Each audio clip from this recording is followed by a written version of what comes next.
And now at 4:30, as more people stop wearing their mask and seeing friends and family more, the chances of catching a cold goes up. Health experts are seeing early signs of a severe summer cold season.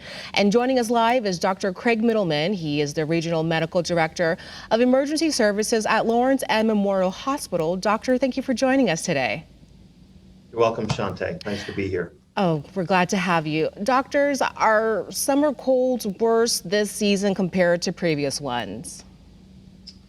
I don't think they're necessarily worse in intensity, but clearly, I think now that people have gone the last year without the common cold for the most part, I think it's catching a lot of people by surprise. And then people are left with the question as to, do I have COVID? So I think it's a big question in a lot of people's minds that are suffering from runny noses, sore throats, and low-grade fevers this time of year.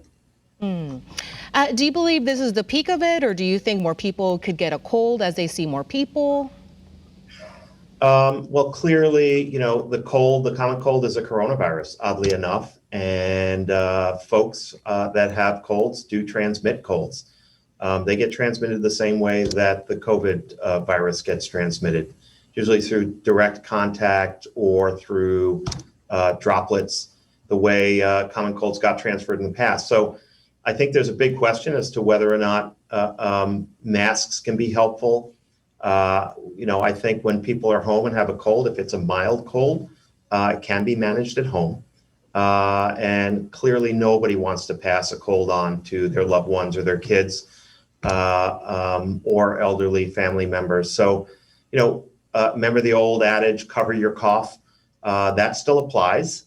Most of the people are left with some masks that they may not be using as frequently. So it might be a great chance to use those masks at home to protect your loved ones and your family members.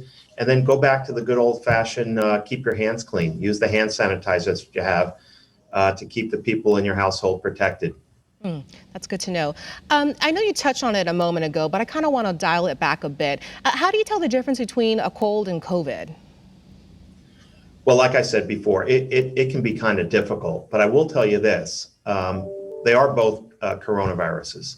So there can be a lot of similarities and can be difficult to distinguish if you don't have a lab in your backyard or in your bathroom to be able to send a swab. So here's my recommendation. If you're vaccinated and fully vaccinated and you have a runny nose, a slight cough, maybe a sore throat and a low-grade fever, it's highly unlikely that you have COVID. And it may very well be that you have the common cold. And I think you can be comfortable with that. If you're unvaccinated, obviously the risks and the gamble is a little bit higher. We're fortunate in Connecticut that I think we're close to coming in on 60% of people having received at least one shot. And while that's not full protection, it does prevent some disease, although we're encouraging everybody to get fully vaccinated. So I think in the state of Connecticut, we're in relatively good shape. But if you're not vaccinated, two things: get vaccinated.